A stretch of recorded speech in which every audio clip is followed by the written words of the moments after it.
Author of the new book, also The Long Game, his political memoir. Senator McConnell, thank you for joining us this morning. You just heard those new poll numbers. 64% of Americans say they don't think that Donald Trump is qualified to be president. Do you believe he's qualified? And how do you convince all those voters who think he isn't? Well, look, I think there's no question that he's made a number of mistakes over the last few weeks. I think they're beginning to right the ship. It's a long time until November. And the burden obviously will be on him to convince people that he can handle this job. And I think a good step in the right direction was the changes he made in the campaign.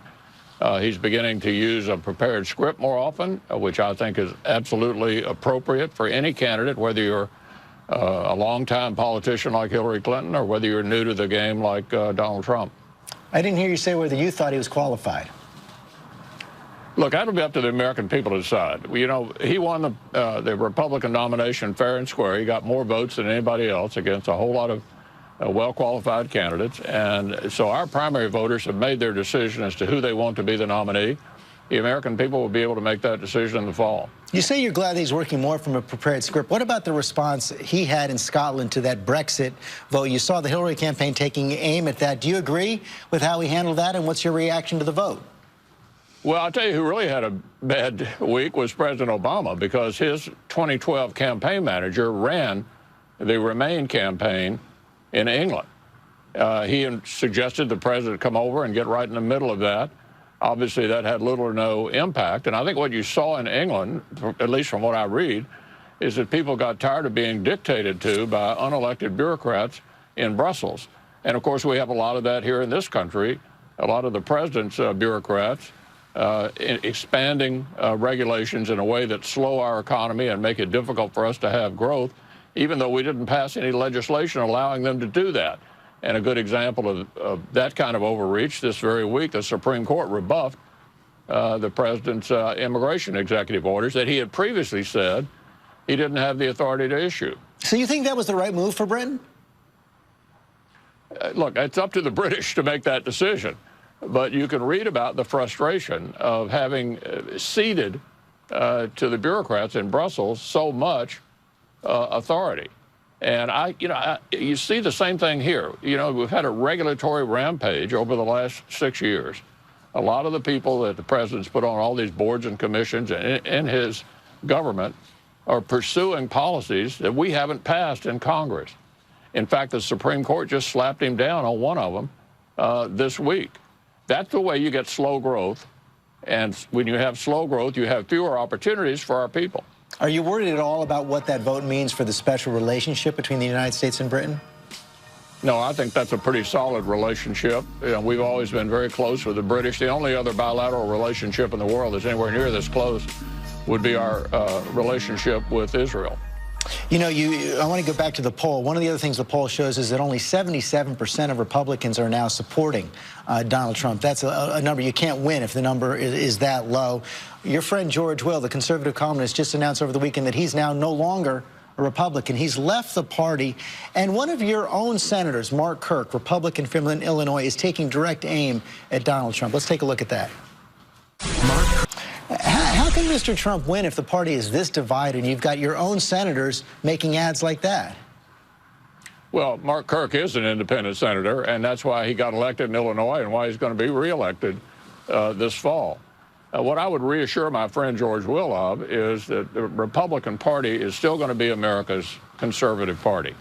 America needs two parties. We have a liberal party and a conservative party.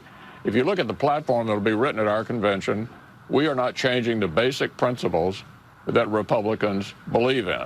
Our nominee may not agree with every single one of those, but the Republican Party, it will remain America's conservative party. So are you saying things like, for example, you're not going to write the Muslim ban, the ban on Muslim immigration into the platform? You're not going to talk about mass deportations, as Mr. Trump has talked about. He said he doesn't want to touch Social Security and Medicare. Will you maintain the traditional Republican position on entitlement reform? It's my expectation that the platform will be a traditional Republican platform, not all that different from the one we had 4 years ago. So it won't be Mr. Trump's platform? It'll be the platform of the Republican Party, and I don't expect it to differ that much from the platform we had 4 years ago.